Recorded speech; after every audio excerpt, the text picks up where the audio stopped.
Baik. Bismillahirrahmanirrahim. Assalamualaikum warahmatullahi wabarakatuh. Alhamdulillah. Alhamdulillah alladzi bi ni'matihi tatimmu shalihat. Summa shalatu wassalamu ala Rasulillah wa ala alihi wa ashabihi wa man tabi'ahum bi ihsanin ila yaumiddin. Amma ba'd. Ikhwani fid din wa akhwati fillah. Rahimani wa rahimakumullah. Yang pertama dan paling utama, kita patut bersyukur kepada Allah Subhanahu wa taala yang Allah masih mempertemukan kita di tempat yang sama-sama kita cintai dan sama-sama diberkahi oleh Allah Subhanahu wa taala. Yang insyaallah diberkahi oleh Allah Subhanahu wa taala. Di Mushola Rumah Sakit Air Bunda, Kota Lubuk Linggau.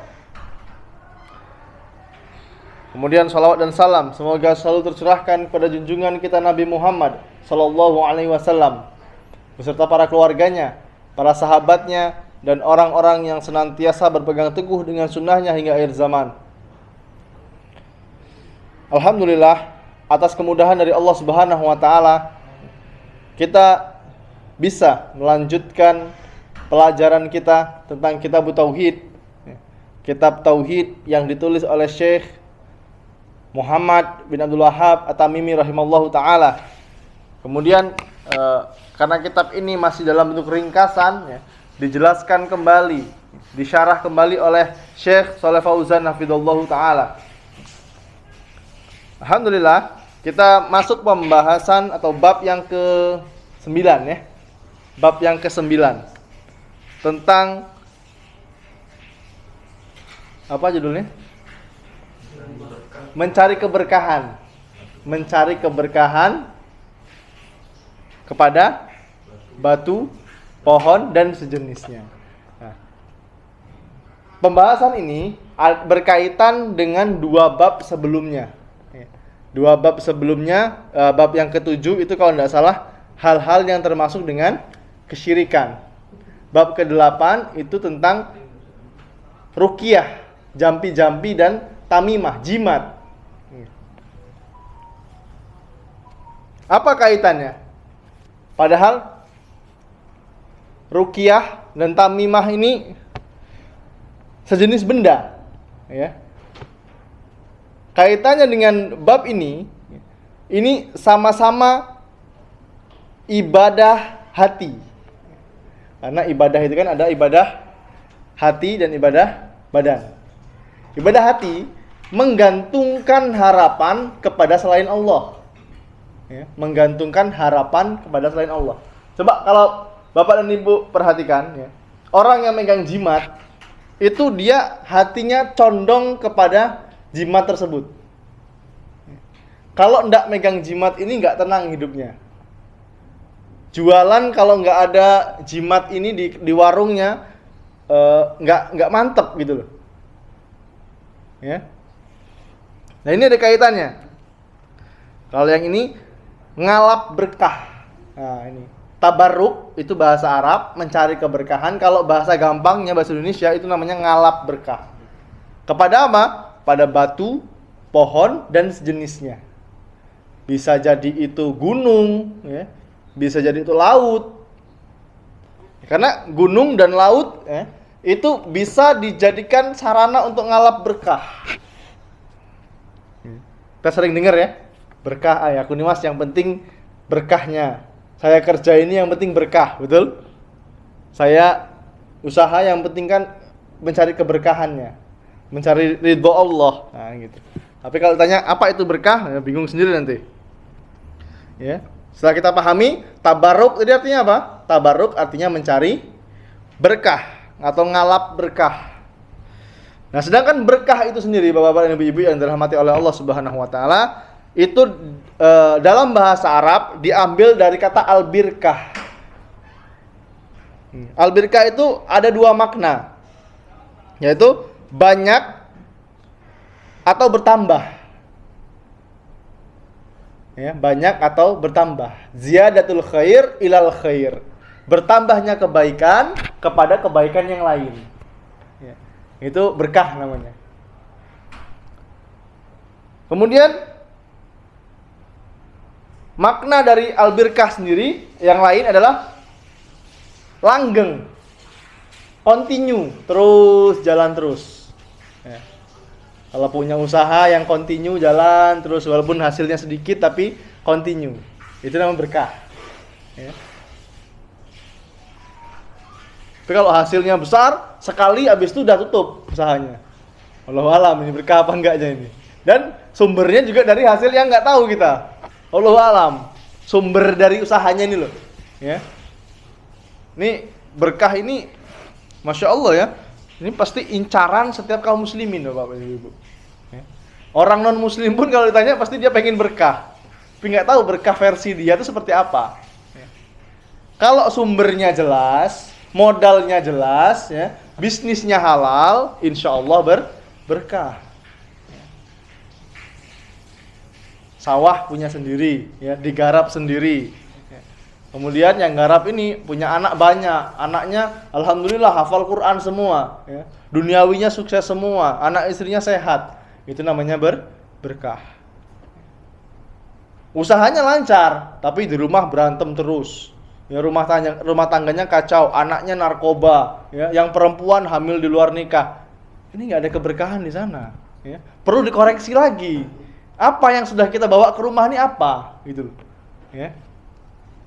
Ini sisi lain dari keberkahan.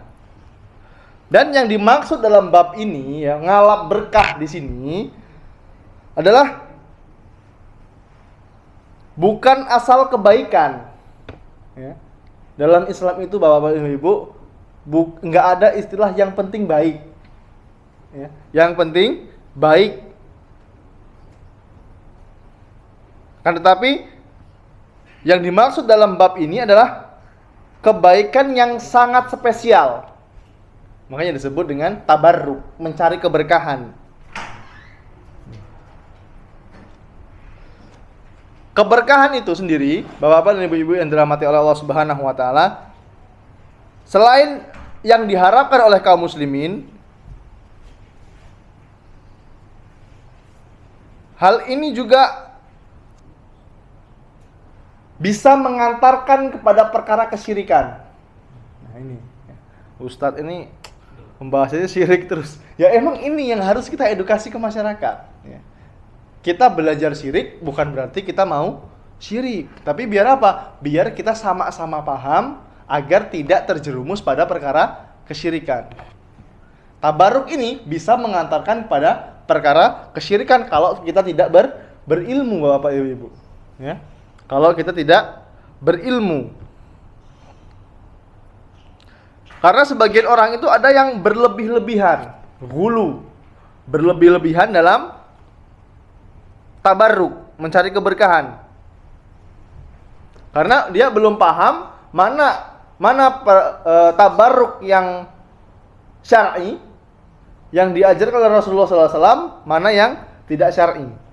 Ya.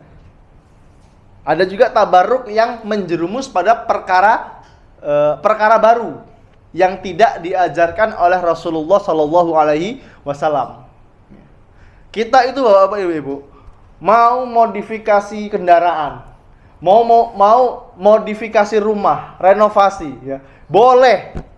Masalah perkara dunia, antum a'lamu minni kata Rasulullah SAW. Kalian lebih mengetahui daripada aku. Tapi kalau masalah agama, dunia, akhirat, cukup kita mengikuti koridor yang sudah ditetapkan oleh Allah Subhanahu wa taala. Ya. Jangan dimodifikasi lagi masalah agama. Ya. Kalau Rasulullah SAW mengajarkan seperti ini, udah cukup. Salat maghrib berapa rakaat? 3 rakaat. Nggak usah kita tambahin 5 rakaat. Dengan dalil apa? Yang penting baik. Yang penting kan ikhlas, Mas. Ya. Jangan ditambahin sholat ba'diyah asar, nggak ada tuntunannya. Tapi kalau mau style, mau renovasi rumah, mau model rumahnya seperti ini, menghadap ke sini, monggo silahkan, ya, nggak ada larangannya. Nah, tabarruk ini ada yang menjerumus pada kesyirikan dan ada juga yang menjerumus pada perkara baru yang tidak diajarkan oleh Rasulullah Sallallahu Alaihi Wasallam. Tabaruk sendiri ya, itu ada dua. Yang pertama tabaruk syar'i yang dicontohkan oleh Nabi Muhammad Shallallahu Alaihi Wasallam. Sesuatu yang ada dalilnya, yang ada petunjuknya. Ya. Ini tabaruk yang syar'i, yang diajarkan oleh Rasulullah Shallallahu Alaihi Wasallam.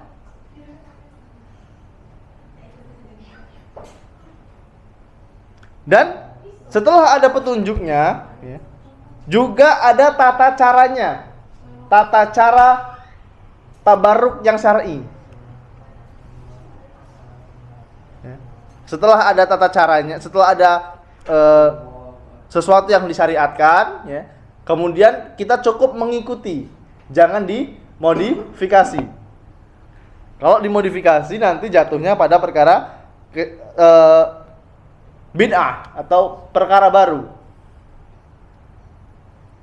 Nah, tabaruk yang syar'i sendiri, Bapak-bapak dan Ibu-ibu yang dirahmati oleh Allah Subhanahu wa taala, ya, ada dibagi lagi, dipecah lagi.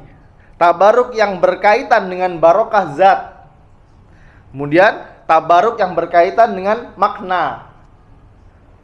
Apa itu? Tabaruk mengalap berkah yang berkaitan dengan zat. Contohnya mengharap keberkahan dari tubuh, dari badan Nabi Muhammad Shallallahu Alaihi Wasallam. Seperti bagian apa? Bagian tubuh. Kemudian rambut dan segala sesuatu yang pernah beliau sentuh. Air gelas misalnya, cangkir, ya, rambut Rasulullah SAW. Ini ada keberkahan di sana. Tapi ingat, setelah ada dalil, harus mengikuti contoh dari Nabi Muhammad SAW. Dan tidak boleh berlebihan. Kalau berlebihan, bisa jatuh pada perkara syirik. Ya. Contohnya apa? Ini gampangnya, kita kasih contoh. Ini sudah tahu nih, ini rambut Nabi Muhammad SAW. Bolehkah kita mengambil keberkahan di sini? Boleh. Ya. Tapi caranya salah. Dengan apa? Menggantung, misalnya nih, contoh ya, menggantung rambut Nabi Muhammad SAW, dimasukkan plastik atau wadah apalah, digantung kepada rumah. Biar apa? Biar rumahnya berkah. Nah, ini adalah perkara baru yang tidak dicontohkan oleh Nabi Muhammad SAW. Nah, perkara baru bisa juga mengantarkan kepada kesyirikan. Contohnya apa lagi? Rambut tadi, ya, rambut tadi kita mengagungkannya secara berlebihan. Memuja-muja rambut ini secara berlebihan. Ya. Bukan cuma rambut, sandal Nabi yang diklaim sebagai sandalnya Nabi Muhammad SAW. Kemudian yang diklaim sebagai bajunya Nabi Muhammad SAW. Kalau kita mengagungkan secara berlebihan, ya, ini bisa mengantarkan pada perkara kesyirikan.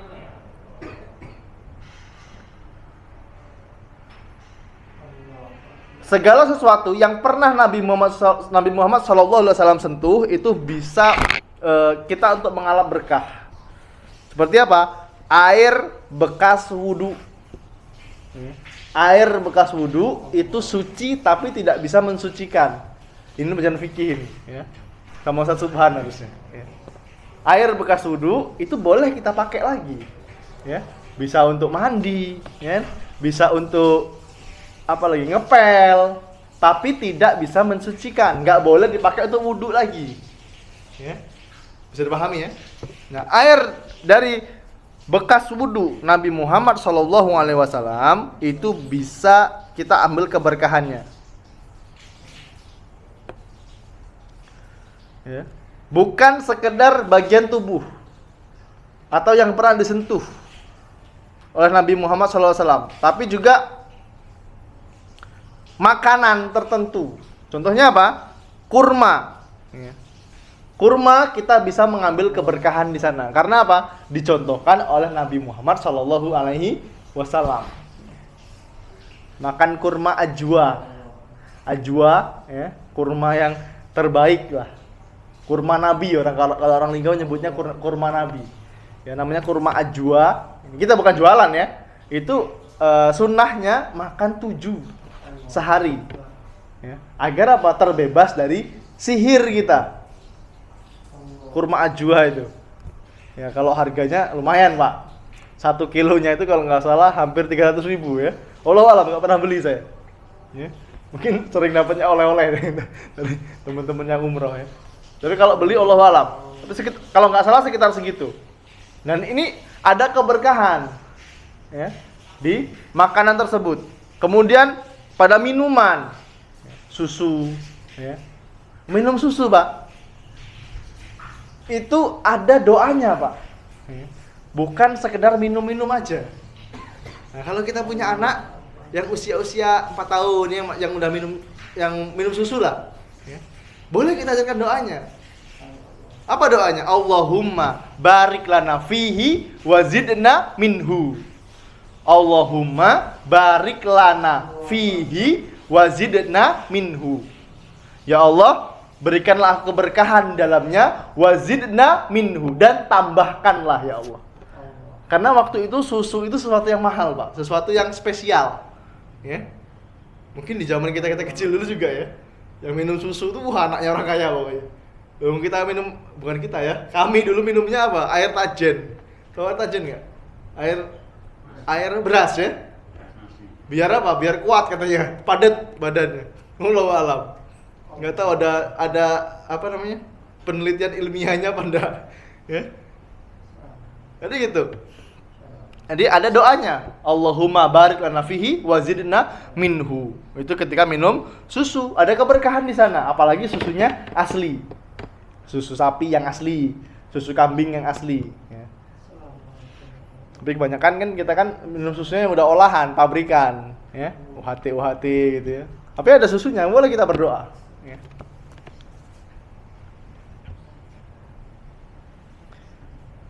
Dan tabarruk ya, pada Nabi Muhammad SAW adalah kekhususan, Pak. Ini sebuah peringatan ya. Ini khusus untuk Nabi Muhammad SAW. Ingat, tabarruk mencari keberkahan itu hanya, kalau yang zat tadi itu hanya kepada Nabi Muhammad SAW, dan itu pun ketika beliau masih hidup. Siapa yang memiliki keberkahan? Yaitu para sahabat dan para tabi'in, orang-orang setelah sahabat. Sedangkan manusia lain nggak boleh kita memposisikan seperti Nabi Muhammad SAW. Ya, nggak boleh berlebihan, Pak, ketika sama manusia. Ya. Berlebihan dalam arti apa? Sujud. Pernah lihat nggak, Bapak Ibu Ibu? Orang yang sujud pada manusia sujud sama manusia. Ya. Seperti yang kita lihat fenomena kalau apa? Lebaran. Anak sujud sama ibunya, sujud sama bapaknya. Kita menghormati, boleh kita menghormati, kita sayang sama orang tua kita, tapi tidak boleh berlebihan. Cukup kita cium tangan, peluk, cium kening orang tua kita, udah cukup, itu udah luar biasa itu. Ya. Tapi kalau sujud, ya, mencium kaki ibunya, ya, surga di bawah telapak kaki ibu sampai kaki ibu, telapak kaki ibunya dicium-cium, itu berlebihan, Pak. Ya. Ini sebagai pembelajaran sebenarnya. Ya. Nabi Muhammad SAW dan para sahabat tidak pernah melakukan hal itu. Kita menyayangi, kita menghargai, kita menghormati orang tua kita, tapi tidak boleh berlebihan. Yang boleh mendapatkan kekhususan itu hanya Nabi Muhammad SAW. Ya. Kita ngambil keberkahan pada rambutnya, ya, pada air minumnya. Ya. Bekas Nabi Muhammad SAW minum itu ada keberkahan. Ludahnya pun dapat keberkahan. Ludah siapa? Nabi Muhammad SAW. Selain Nabi Muhammad SAW itu tidak boleh. Ya. Baik itu ustadz, itu kiai, siapa lagi? Atau syekh, ya. Nggak boleh kita memposisikan dalil ini untuk guru kita. Bisa dipahami ya? Ini bukan berarti kita untuk cuek sama guru, bukan. Saya mengajarkan untuk cuek pada guru, bukan. Kita menghargai guru kita. Ya. Orang yang mengajarkan ilmu pada kita, ya kita harus menghargai. tapi jangan berlebihan. Ada gurunya sampai cium tangannya itu berlebihan. Ini nggak boleh. Berarti Ustadz nggak boleh cium tangan? Boleh kalau sama orang tua. Saya juga kaget juga Pak ketika mendapatkan ilmu seperti kaget. Selama ini itulah kita. Semakin kita belajar ilmu agama, bukan berarti kita merasa semakin pintar, tapi semakin merasa semakin bodoh. Berarti selama ini mungkin kita pernah berada di posisi jatuh pada kesirikan, Pak. Kalau kita tidak tahu sama sekali, itu tidak ada dosa. Bisa dipahami ya? Kalau kita udah tahu ini syirik, ini perkara baru dalam agama Islam, dan kita masih melakukan, nah itu yang bahaya. Contoh yang sering kita jelaskan, kalimat yang simple, tapi ini termasuk pada kesyirikan, syirik kecil. Syirik kecil Pak ya, bukan syirik besar. Apa itu? Kalimat untung ado aku. Ya? Untung ado aku Mas, aman ndak kati aku. Wah, mati kau tadi tombor mobil. Untung ado aku. Aman ndak kati aku, udah makan siang kau hari ini. Padahal yang membuat untung siapa? Allah. Ya? Bukan kita, bukan. Nah, perkara ini bisa menjerumuskan pada perkara kesyirikan. Tapi syirik kecil, bukan syirik besar.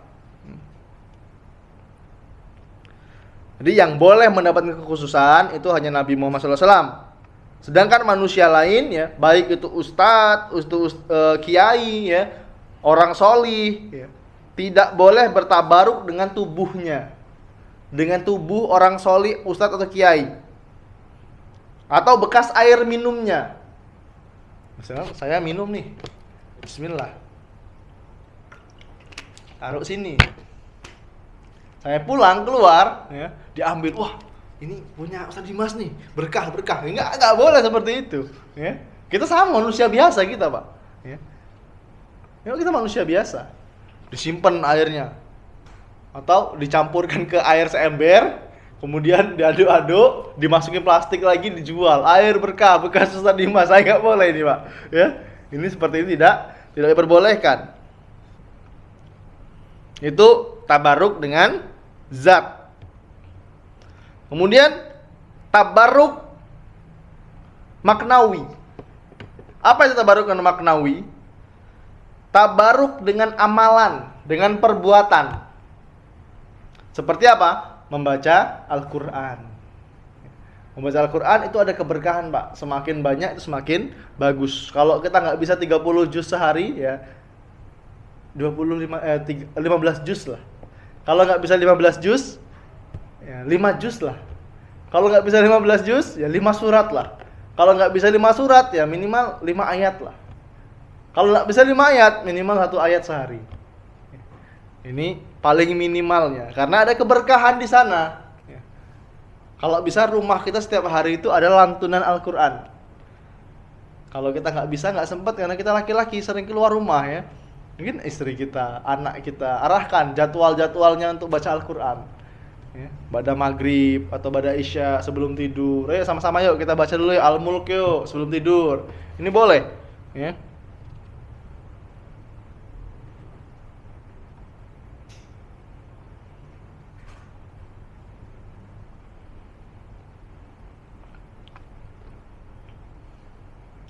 Kemudian tabaruk maknawi yaitu sholat. Sholat itu ada keberkahan, bukan sekedar sholat wajib. Lebih utama kita sholat sunnah di rumah, karena sebaik-baiknya sholat itu di rumah, kecuali sholat wajib. Laki-laki sholat wajibnya di masjid. Lebih utama lagi ya, kalau azan, misalnya gini ya, contohnya gini. Azan di masjid. Kita wudhu di rumah.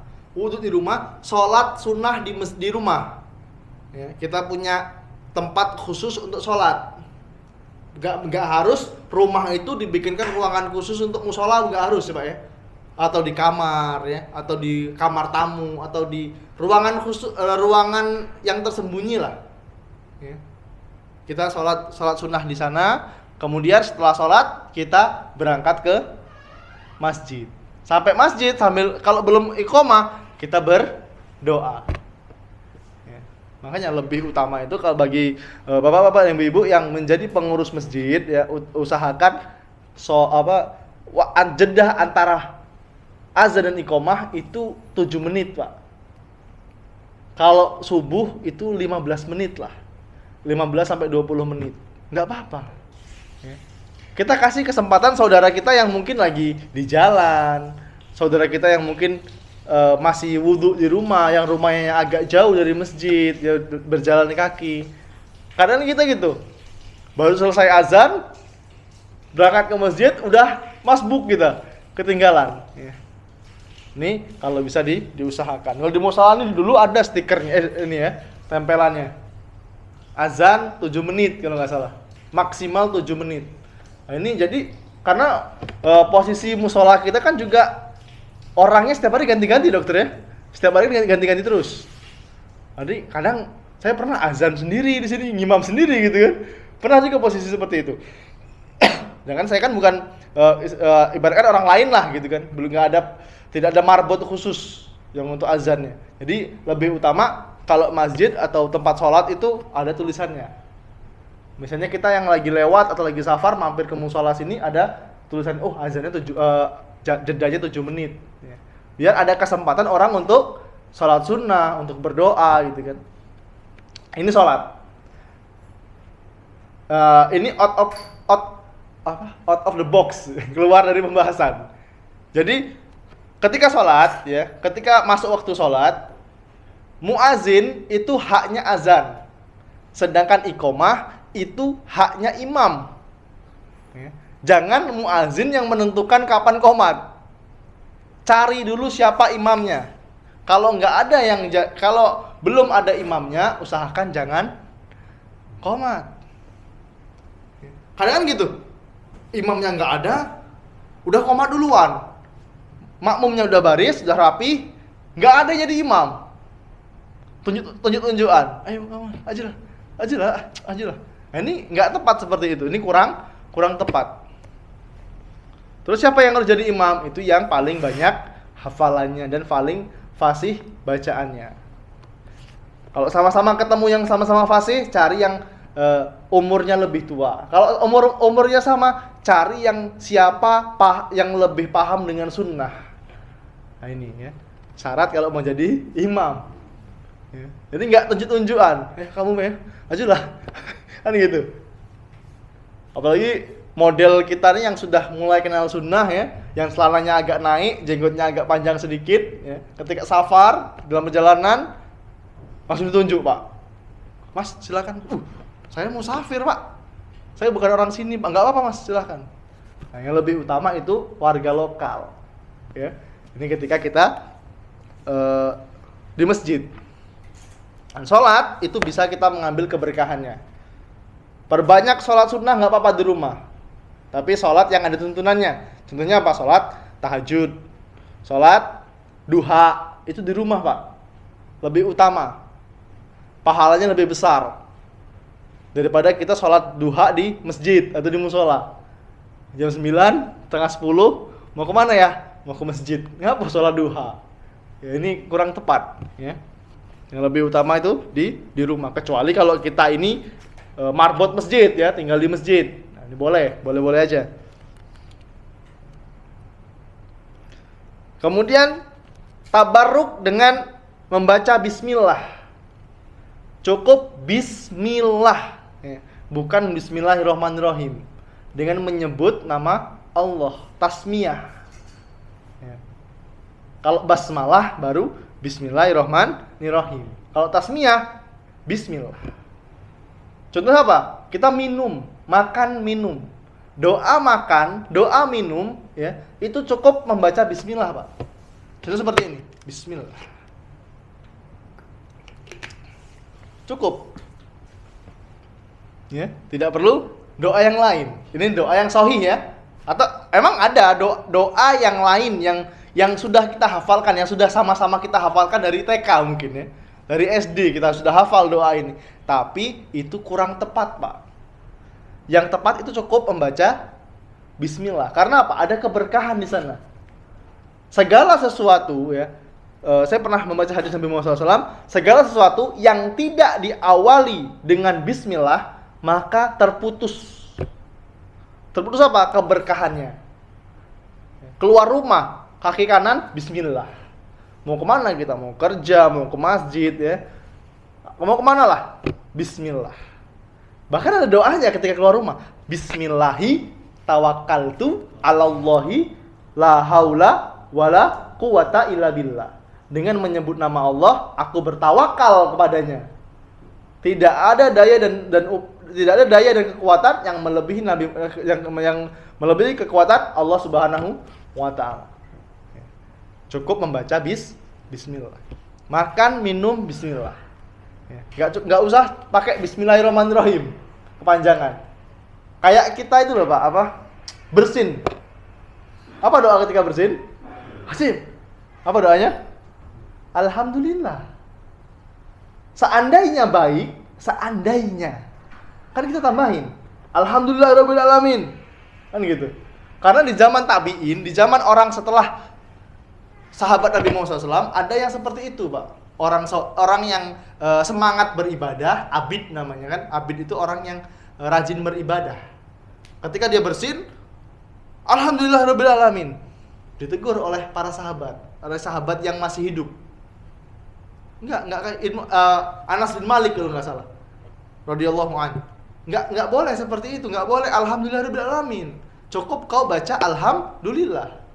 Sekalian aja kamu tambahin alhamdulillahirabbil alamin wassalatu wassalamu ala rasulillah wa ala alihi wa ashabihi wa man tabi'ahum bi ihsanin ila yaumiddin. Kan gitu.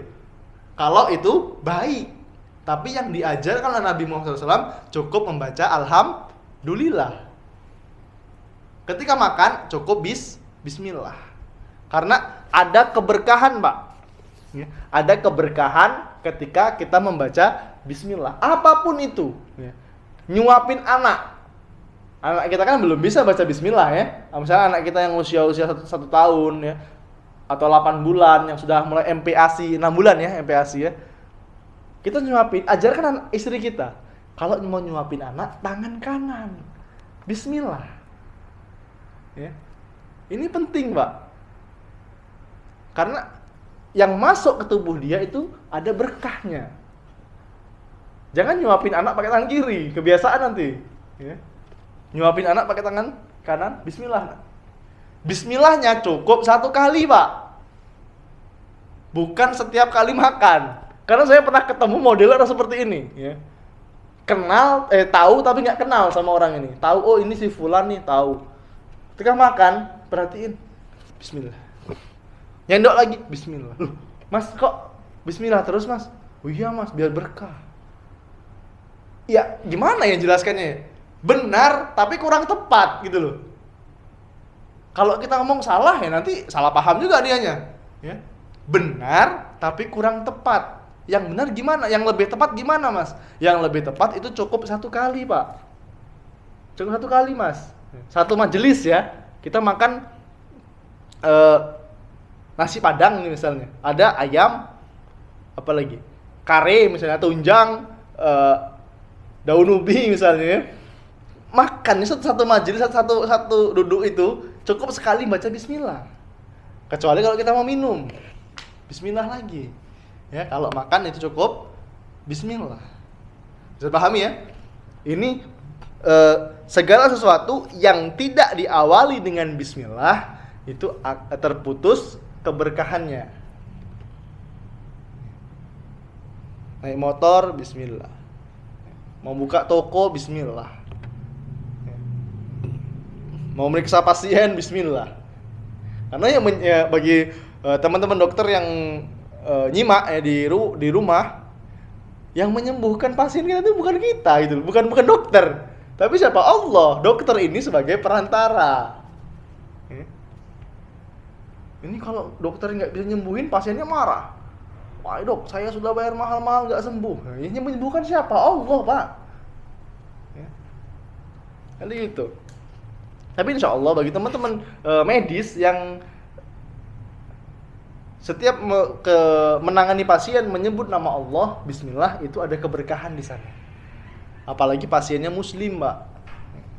Kita bisa meringankan, di samping kita dapat salary setiap bulan, kita juga meringankan kesusahan pasien ini, kaum muslimin. Agar apa? Kalau kita niatkan seperti itu, agar di akhirat nanti Allah meringankan juga kita, meringankan hisab kita nanti di akhirat. Seperti itu. Itu tabaruk dengan amalan ya.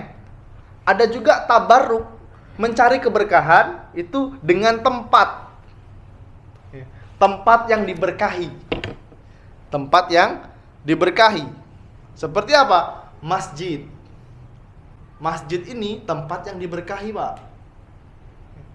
Kalau kita ada masalah ya, pusing gitu kan, maksudnya pusing bukan pusing sakit ya, pusing banyak pikiran lah. Kan kita pernah pasti mengalami gitu kan. Jangan lari ke diskotik, Pak. Jangan lari ke kafe. Tapi larinya kemana? Masjid. Coba ambil wudhu ya, ke musola atau masjid, apalagi di air bunda ini kan Masya Allah nyaman musolanya ya. Nyaman nggak teman-teman sekalian?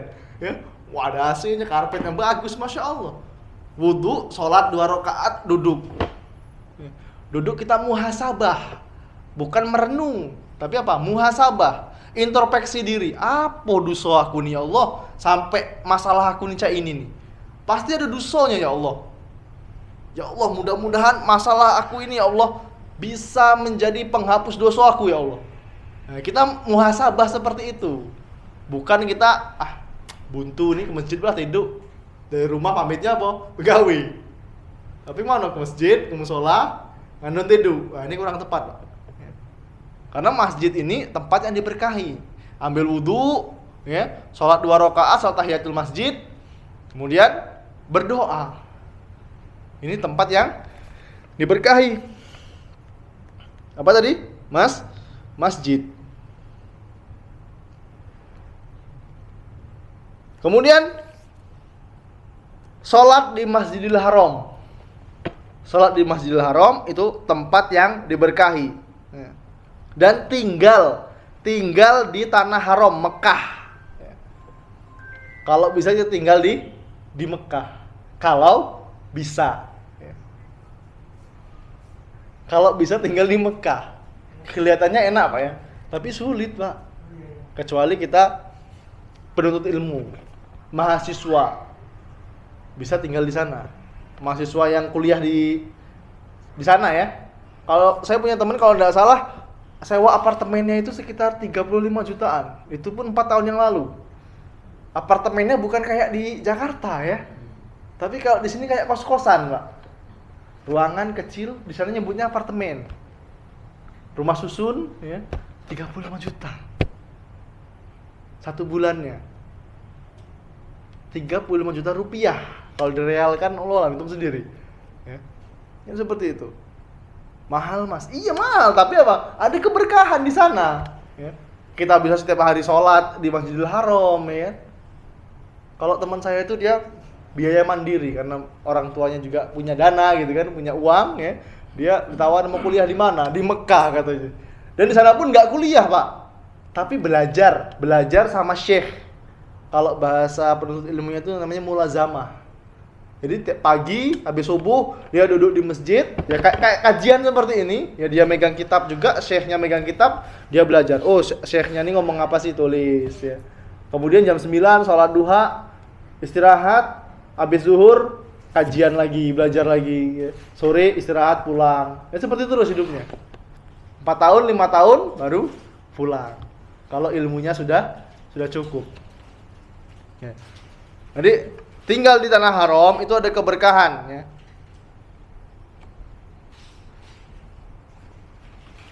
Perlu digarisbawahi, tinggal di tanah haram.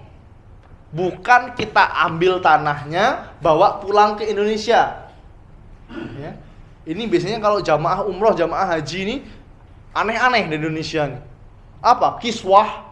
kain penutup Ka'bah itu digunting, Pak. Bawa gunting kecil, ya digunting kainnya. Biar apa? Berkah katanya. Tanah Masjidil Haram, ya tanah haram, tanah di Mekah, diambil, dimasukin kresek, bawa ke Indonesia. Nah, ini yang saya sebut gulu tadi, berlebihan.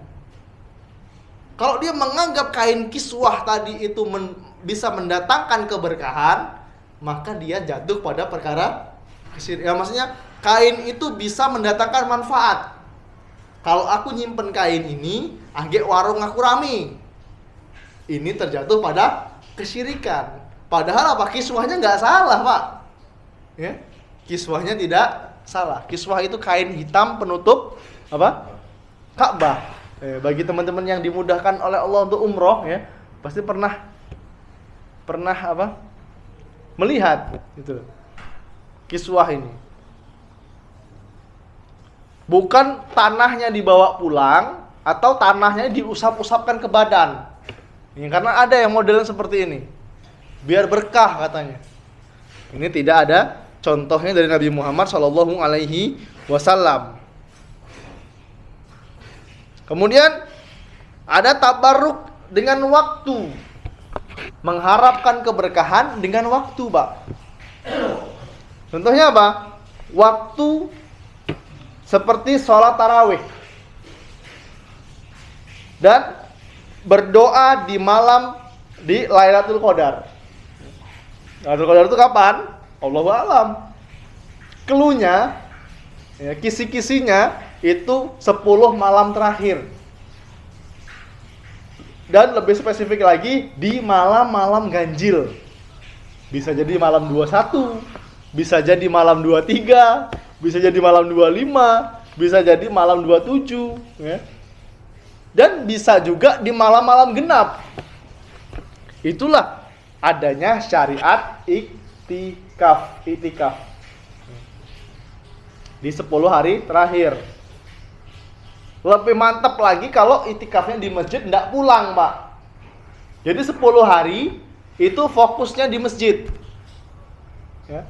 Bisnis semuanya tinggalkan dulu. Jangan iktikaf di masjid, guling-guling sambil transaksi, Pak. Transaksi gimana? Masih ngurusin bisnis di masjid. Sekilas kita lihatnya emang iktikaf, betul. Tapi apa? Ada orang pesen, Pak, saya pesen sawit 50 ton, Pak, antar ke PT ini. Oke, siap. DP dulu ya, Mas, 50%. Kring, masuk DP-nya. Ini gimana ini? Nah, disinilah tidak ada keberkahan dalam usaha bisnisnya. Karena apa? Jual belinya di masjid. Gitu loh. Kalau mau niat itikaf, urusan dunia tinggalkan dulu. Urusan dunia ditinggalkan dulu.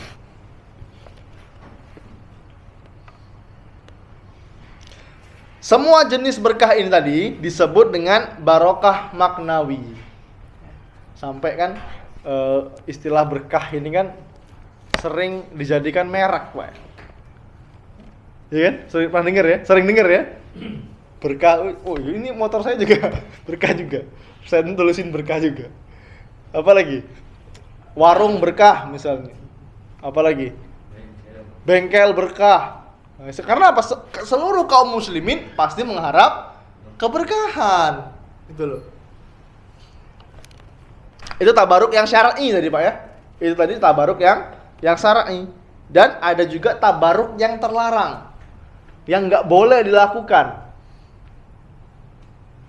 Yaitu tabaruk ya, yang tidak ada dalil syar'inya. Tidak ada dalil dalam agama Islam.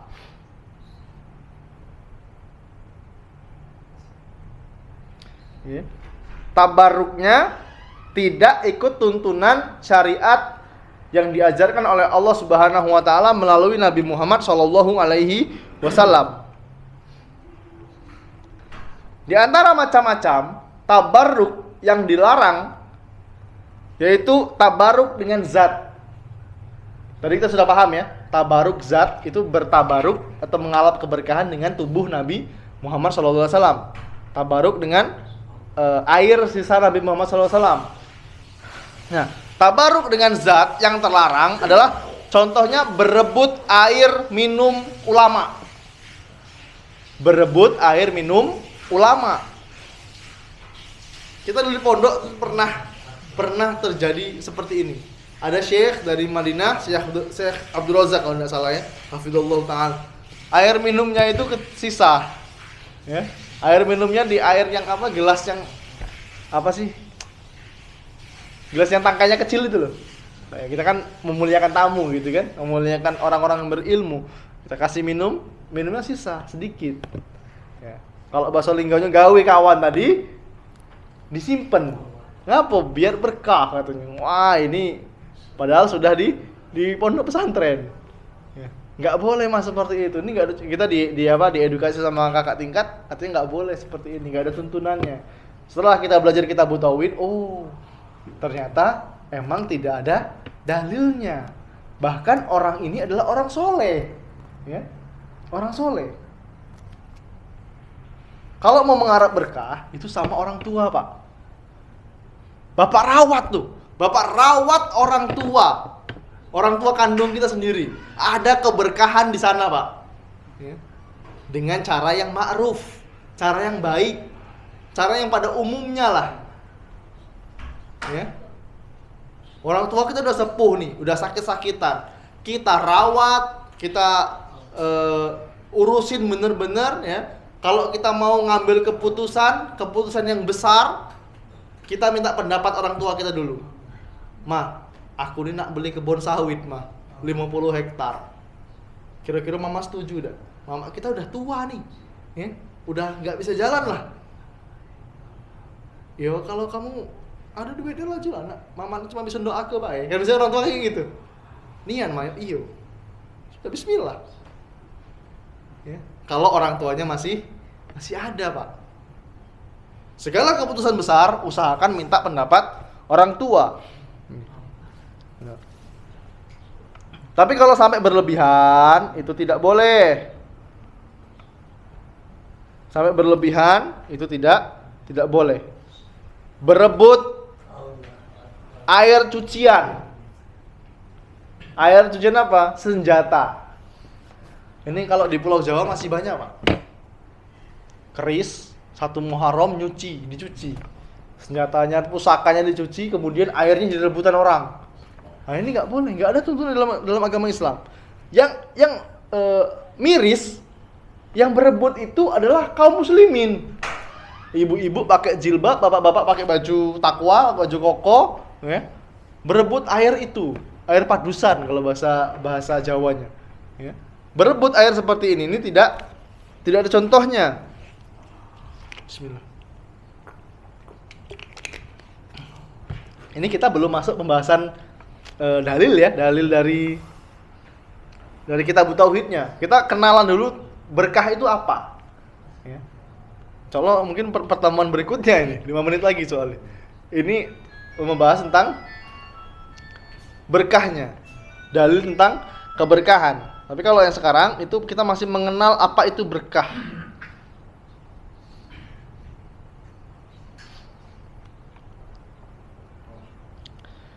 Dan ikhwani fillah rahimani wa rahimakumullah, tidak ada satu dalil pun, tidak ada satu dalil yang sahih yang menunjukkan diperbolehkannya tabaruk dengan tubuh manusia pada umat ini. Ya, baik itu ulama, kiai, ustadz, ya, apalagi para dukun. Minta keberkahan sama dukun, ini gimana? Dukun aja nggak sholat gitu kan? Nggak boleh kita minta keberkahan. Karena apa? Tidak ada satu orang pun dari kalangan sahabat Nabi Muhammad SAW ya, yang dicari keberkahannya oleh tabi'in. Ya. Tabi'in itu apa sih Ustaz dari tadi? Tabi'in itu orang-orang yang hidup setelah sahabat Nabi Muhammad SAW. Ya. Yang pertama itu Rasulullah SAW, ya. Kemudian para sahabat. Siapa itu sahabat? Sahabat Nabi Muhammad SAW adalah orang yang hidup di zaman Nabi Muhammad SAW. Kemudian dia beriman dengan Nabi Muhammad SAW. Yang ketiga, dia mati dalam keadaan muslim. Bisa dipahami ya? Sahabat yang disebut dengan sahabat itu orang yang berjumpa dengan Nabi Muhammad SAW, orang yang apa tadi yang kedua lupa lagi. Yang hidup, kemudian orang yang beriman ya. Yang ketiga, dia mati dalam keadaan muslim. Mati dalam keadaan muslim. Abu Jahal, dia hidup di zaman Nabi, pernah berjumpa dengan Nabi ya. Tapi dia tidak mati dalam keadaan muslim, maka tidak disebut dengan sahabat. Raja Najasyi ya, di Ethiopia, dia hidup di zaman Nabi. Dia beriman kepada Nabi Muhammad SAW, tapi tidak berjumpa ya. Setelah didakwahi oleh sahabat yang mulia Ja'far bin Abu Thalib radhiyallahu an ya, didakwahin terus, dia beriman dengan Nabi Muhammad SAW, tapi dia tidak disebut sahabat. Karena apa? Dia tidak berjumpa dengan Nabi Muhammad SAW. Uwais Al-Qarni, pernah dengar ya? Uwais Al-Qarni itu tidak disebut sahabat. Karena apa? Ketika dia ke Madinah, Nabi Muhammad SAW sedang pergi perang. Dulu belum ada WA Pak, belum bisa Sherlock dulu ya. Nabi Muhammad SAW sedang pergi perang, dia ke Madinah, pengen berjumpa dengan Nabi Muhammad SAW. Akhirnya nggak bisa bertemu, pulang lagi dia. Hidup di zaman Nabi, dia beriman tapi tidak berjumpa, tidak disebut dengan sahabat. Umar bin Khattab radhiyallahu an berjumpa dengan Nabi ya. Kemudian dia beriman dengan Nabi Muhammad SAW dan mati dalam keadaan muslim, maka disebut sahabat. Kemudian siapa itu tabi'in? Tabi'in adalah orang yang hidup setelah para sahabat. Anak-anaknya sahabat. Anak-anaknya atau cucunya sahabat disebut dengan tabi'in, tapi yang solih, bukan yang tolih, bukan yang jelek ya. Yang solih, yang mengikuti keilmuan. Karena yang bisa memahami agama Islam ini, Bapak-bapak dan Ibu, itu yang pertama Rasulullah SAW, kemudian para sahabat ya. Rasulullah SAW mengajarkan ilmu kepada para sahabat. Sahabat berdakwah, menyebarkan ilmu. Kemudian anak-anaknya para sahabat ini diajari sama bapaknya, terus turun pada kita ya. Jadi seperti itu. Itu yang disebut dengan tabi'in.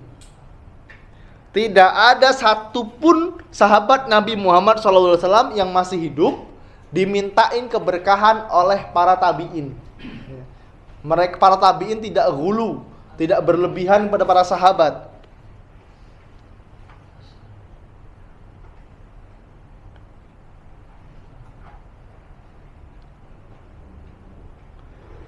Ya. Apa hukumnya, Ustaz? Apa hukumnya bertabaruk ya? Hukum tabaruk yang terlarang? Berarti kan ada tabaruk yang disyariatkan, kemudian ada tabaruk yang terlarang. Tabaruk yang terlarang ya, ada dua hukumnya. Yang pertama, dia bisa syirik besar. Yang kedua, dia bisa masuk pada perkara syirik kecil dan bid'ah, masuk pada perkara baru. Bid'ah itu dosanya lebih besar daripada maksiat, Pak. Karena apa? Pelaku maksiat itu masih bisa bertobat. Masih besar kemungkinan untuk bertobat. Orang yang berjudi, berzina ya, makan riba, kita nasihatin, "Mas, ayolah berhentilah narkoba, berhentilah judi. Ini enggak boleh, Mas, dalam agama Islam." "Oh, iya juga ya. Betul, Mas. Saya taubat, Mas. Saya enggak mau lagi melakukan ini." Bisa nggak dia kembali? Bisa. Tapi kalau orang pelaku bid'ah, ini sulit untuk dinasihati. Karena apa? Dia menganggap amalan dia ini benar. Dia sholat ba'diyah zuhur, ba'diyah asar misalnya. sholat ba'diyah asar, Pak. Boleh nggak kira-kira, Pak? Nggak boleh. Tapi dia melakukan. Setelah kita nasihati, Mas, nggak boleh Mas sholat setelah asar. Kenapa kamu melarang saya untuk ibadah? Saya sholat kok. Baik kok sholat saya. Kenapa kamu melarang-melarang?